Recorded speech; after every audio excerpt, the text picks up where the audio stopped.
Bien, comenzamos un nuevo vídeo, en este caso un vídeo de ejercicios en el que vamos a ver distintos tipos de ejercicios de partículas cargadas en el interior de campos magnéticos. Estamos dentro del tema 4, recordamos, interacción electromagnética.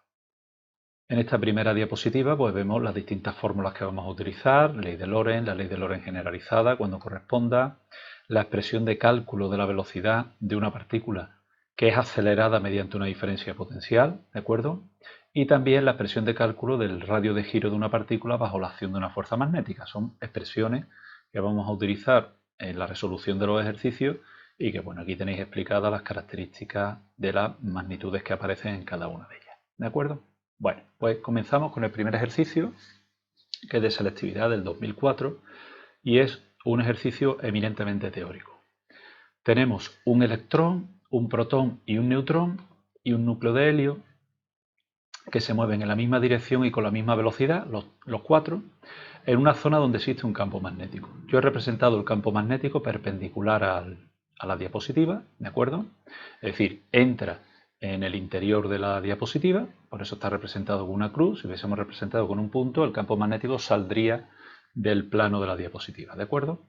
La velocidad para la P, en este caso está representando a todas las partículas, la estoy representando en esta dirección y este sentido. Como no indica nada el ejercicio, pues lo he representado así. ¿Ventajas de este tipo de representación?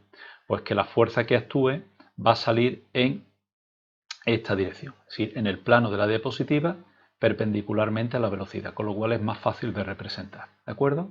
Reservamos el eje que penetra en el plano de diapositiva para el campo, la velocidad en la dirección hacia la derecha, ¿de acuerdo? Y nos queda el otro eje, que es donde vamos a representar la fuerza, y es más fácil, ¿de acuerdo? Pero bueno, hay muchas formas de representarlo. Nos piden en el apartado A sobre cuál de ellas va a actuar una mayor fuerza magnética. Bueno, como hemos visto en la diapositiva inicial, pues para poder analizar vamos a utilizar la ley de Lorentz, ¿de acuerdo? Nos vamos a apoyar en la ley de Lorentz. Como podemos ver, la ley de Lorentz nos indica que va a aparecer una fuerza cuando sobre una partícula cargada en movimiento esté actuando un campo magnético. Por eso deducimos que el neutrón en ningún momento va a sufrir la acción de ninguna fuerza magnética. Por lo tanto, el neutrón ya lo descartamos puesto que no está cargado. ¿De acuerdo? Vamos a analizar el resto. ¿Qué se observa de la expresión de cálculo? Pues que tanto la velocidad como el campo es el mismo para las otras tres partículas, protón, neutrón y núcleo de helio. Pero lo que sí va a ser diferente es la carga.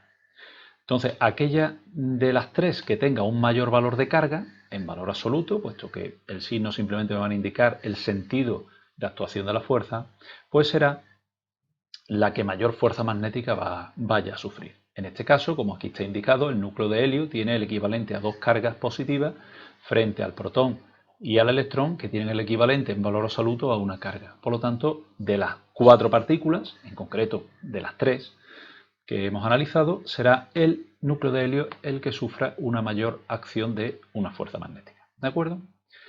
En el apartado B nos indica cuál experimentará mayor aceleración. Para ello, como bueno, aquí tenemos el análisis hecho, para ello tenemos que partir de la expresión que relaciona la fuerza magnética, ley de Lorentz, aquí está expresado en módulo, ¿de acuerdo? Y la segunda ley de Newton.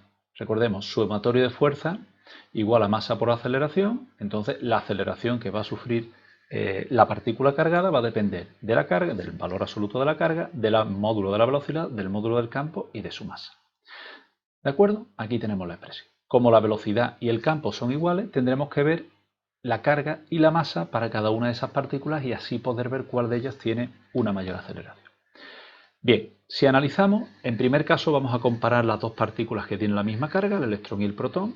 Si tienen las dos la misma carga en valor absoluto, lo que va a determinar la aceleración es la masa. La masa del electrón es mucho más pequeña, del orden de 2000 veces más pequeña que la del protón, por lo tanto va a tener una aceleración mayor. ¿De acuerdo? Y ahora nos queda por comparar el electrón con el núcleo de helio. ¿Qué es lo que ocurre?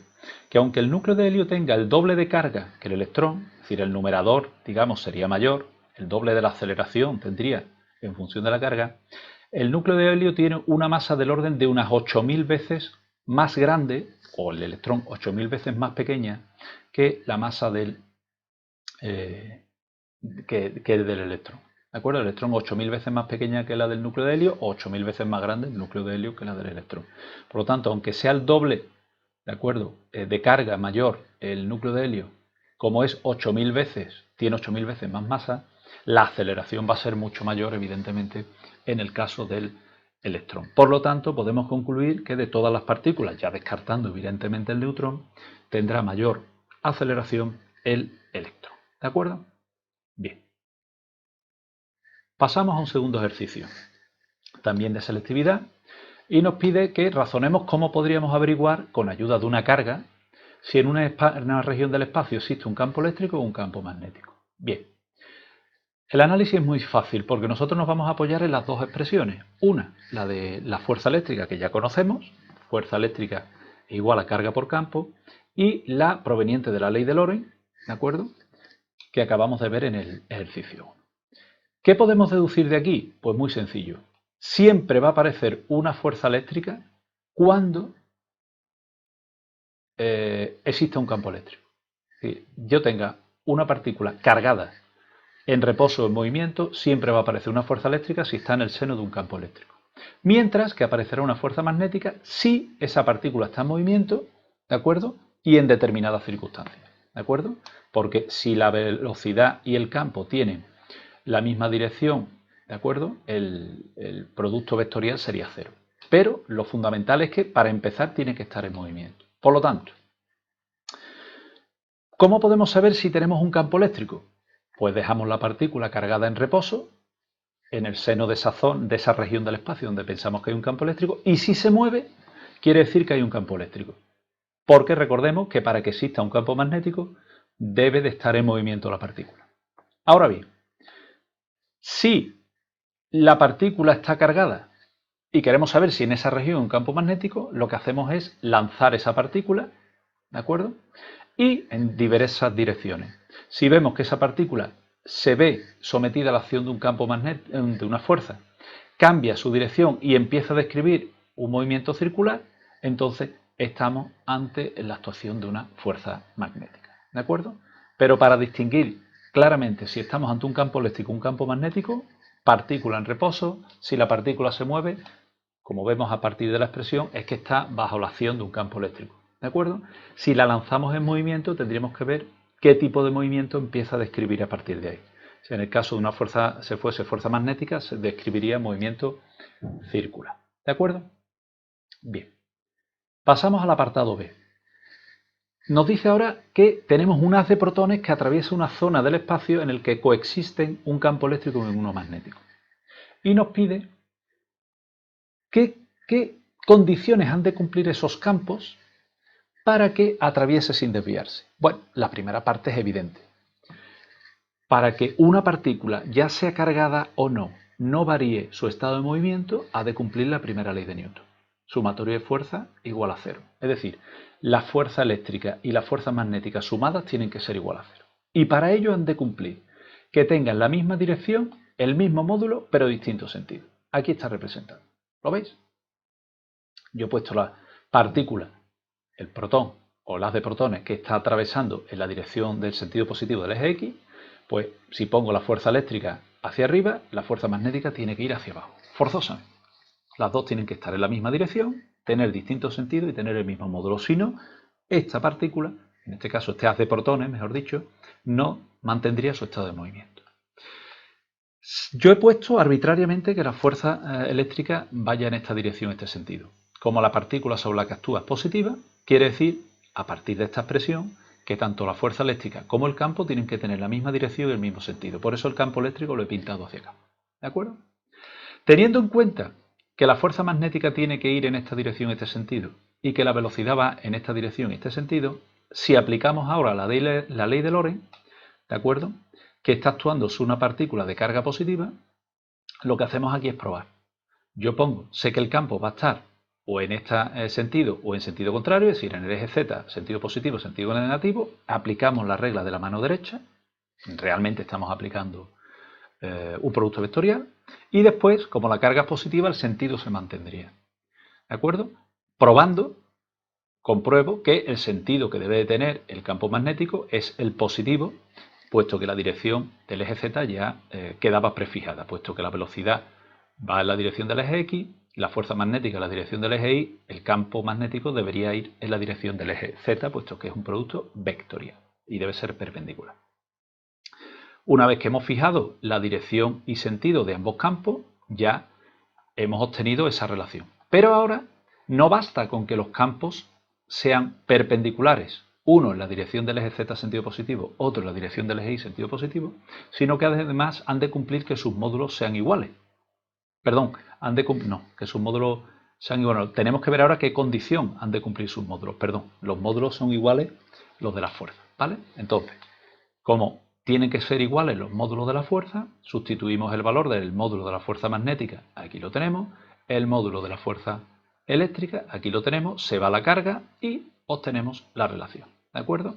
Como podemos ver, esta es la relación que han de cumplir los módulos del campo eléctrico y del campo magnético, además de ser perpendiculares y, tal y como nosotros lo hemos representado aquí, tener sentido positivo del eje Y, el campo eléctrico, sentido positivo del campo del eje Z, el campo magnético, y la relación entre un módulo ha de ser esta. Si todo eso se cumple, el haz de protones atravesará esa región del espacio sin desviarse, es decir, manteniendo su estado de movimiento, cumpliendo, por tanto, la primera ley de Newton. ¿De acuerdo? Pasamos al tercer ejercicio. En este caso, un ejercicio de selectividad, pero solamente vamos a ver el apartado B. Nos dice ahora que expliquemos con ayuda de un esquema qué tipo de movimiento efectuará un electrón y un neutrón al penetrar con una velocidad v en una región del espacio en el que existe un campo magnético uniforme B y perpendicular a U. Es decir, V y B son perpendiculares, por lo tanto la fuerza magnética va a ser perpendicular a ambos, al plano que forman esos dos vectores.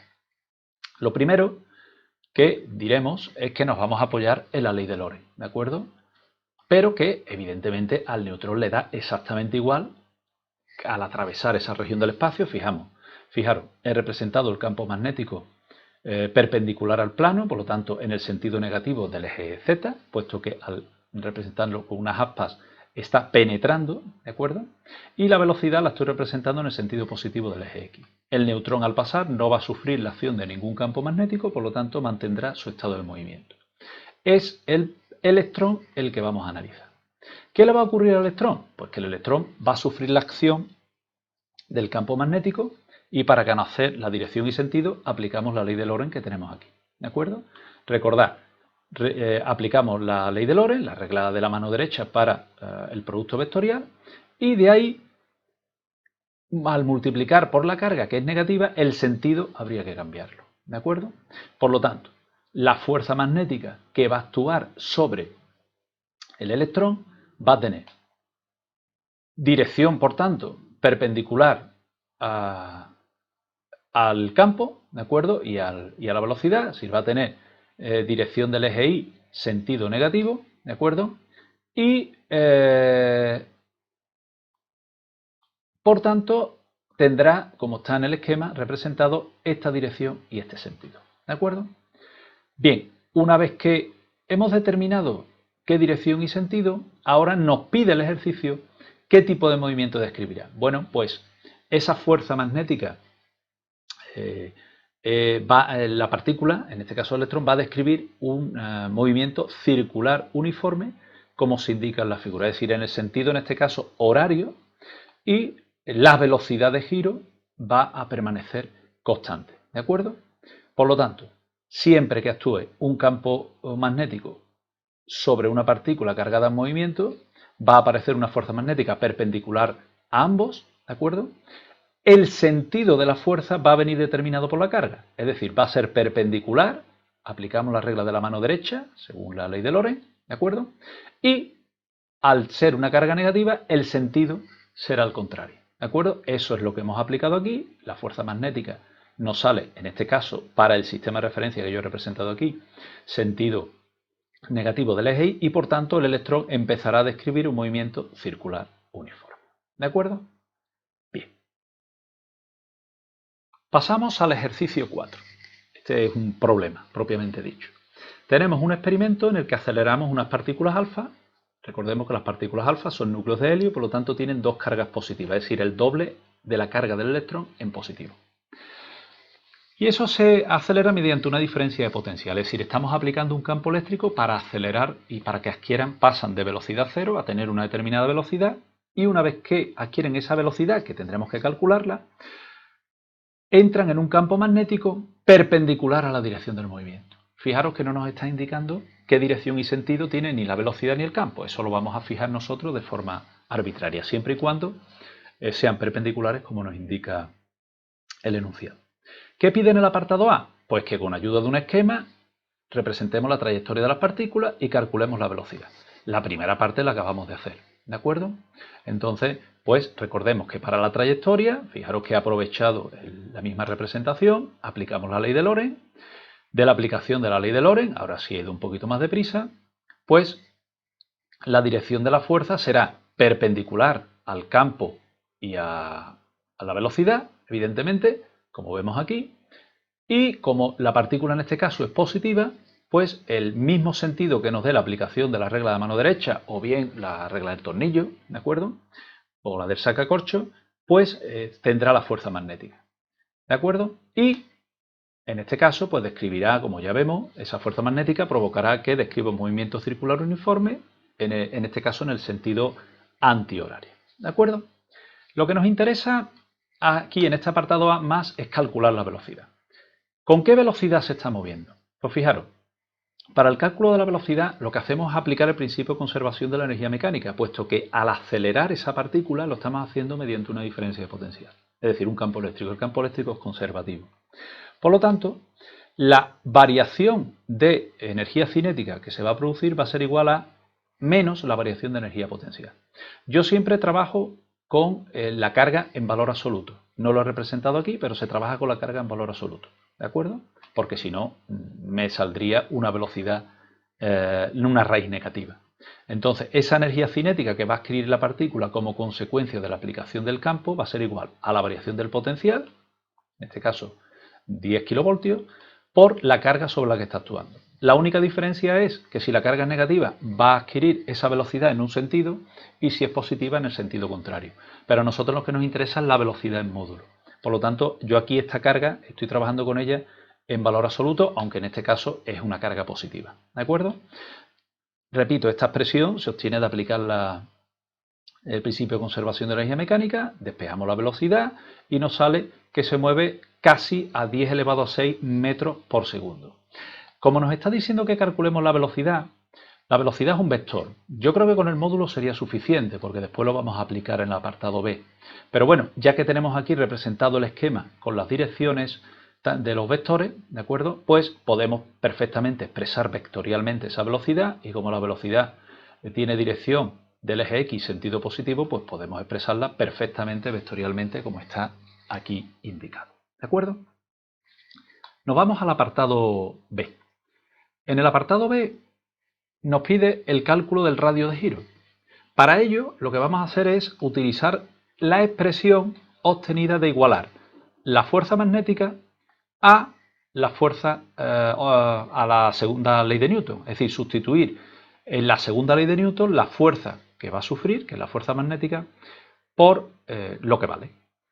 Trabajamos en módulo, ¿de acuerdo? Por lo tanto, valor absoluto de la carga y aquí tendríamos que representar los módulos, pero bueno, no lo he representado, ¿de acuerdo? Lo he dejado sin el símbolo vectorial como hacen muchos libros.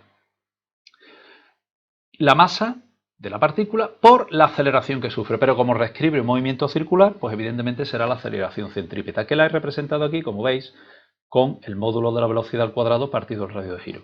Si me está pidiendo el radio de giro, lo único que tenemos que hacer es despejar la expresión, perdón, me he pasado, despejamos de la expresión el radio de giro y nos queda esta expresión. Tenemos todos los datos, la masa de la partícula, en este caso la masa de la partícula alfa, la velocidad con la que penetra en módulo, que repito que es lo que hemos calculado en el apartado A, el valor de la carga, que sería el doble en positivo de la del electrón, tenemos aquí la carga del electrón en valor absoluto, pues multiplicamos por 2, y el valor del campo magnético que está actuando sobre la partícula. Con lo cual, al sustituir, nos sale que describe un radio de 0,04 metros. ¿De acuerdo? Bien. Y por último pasamos al último ejercicio. Nos dice ahora que tenemos un protón que penetra en un campo magnético con velocidad v perpendicular al campo y describe una trayectoria circular de periodo 10 elevado a menos 6 segundos. Nos pide que dibujemos en un esquema el campo magnético, la fuerza que actúa sobre el protón, su velocidad en el punto de la trayectoria y que calculemos el campo magnético que está actuando. ¿De acuerdo? Bien. Como no nos dice nada y nos dicen que son perpendiculares, como siempre, nosotros decimos siempre lo mismo. El esquema que nosotros aquí estamos representando, hemos fijado el campo magnético perpendicular y sentido hacia adentro, sentido negativo del eje Z, la velocidad sentido positivo del eje X, y como siempre, de la aplicación de la ley de Lorentz, al ser una partícula positiva, pues la fuerza magnética, en este caso, bueno, he dejado aquí la partícula alfa, sería un protón, bueno, no importa, he dejado el mismo dibujo de antes, se movería en el sentido positivo del eje. Es decir, aplicamos la regla de mano derecha, como la carga es positiva, el sentido que nos salga será el que tenga la fuerza magnética y ya está. Lo que pasa es que a la hora de explicar, nosotros decimos que aplicamos la ley de Lorentz, evidentemente. No vamos a decir que aplicamos la regla de mano derecha, ¿vale? Una cosa es el truco y otra cosa es la explicación. La explicación surge de la aplicación de la ley de Lorentz, ¿de acuerdo? Ahora nos pide que dibujemos el esquema de todos los vectores, ya está representado, y que calculemos el valor del campo magnético.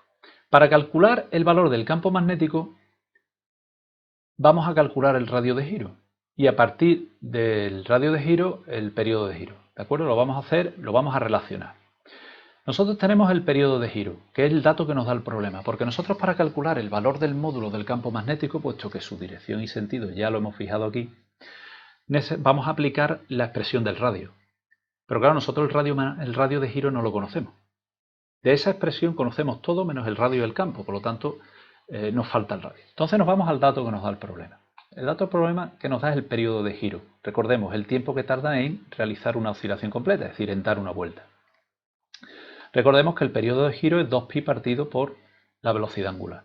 Y la relación entre la velocidad lineal y la velocidad angular la tenemos aquí. Sustituimos en la expresión, despejamos y tenemos que el radio de giro sería igual al periodo de giro por la velocidad partido 2pi. Pero claro, es que la velocidad no la conocemos tampoco. ¿Qué hacemos ahora? Pues simplemente lo que hacemos ahora es sustituir el radio de giro en la expresión que ya hemos visto del apartado anterior, donde sabemos que el radio de giro es igual a la masa de la partícula cargada por la velocidad en módulo, partido el valor absoluto de la carga por el módulo del campo. Como el radio de giro lo tenemos aquí relacionado, igualamos ambas expresiones.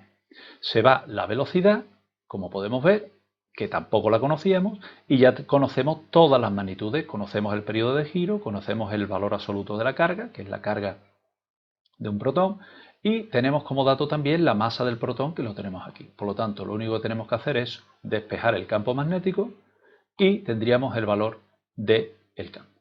Evidentemente, ya como nosotros hemos representado campo magnético sentido negativo del eje Z, pues vectorialmente sería B 0,067 K Tesla. Perdón, menos 0,067 K Tesla. ¿De acuerdo? Ya dependerá de en qué dirección y sentido lo hayáis representado vosotros, pues que lo expreséis vectorialmente de una forma o de otra. ¿De acuerdo? Bueno, pues con esto finalizamos el vídeo.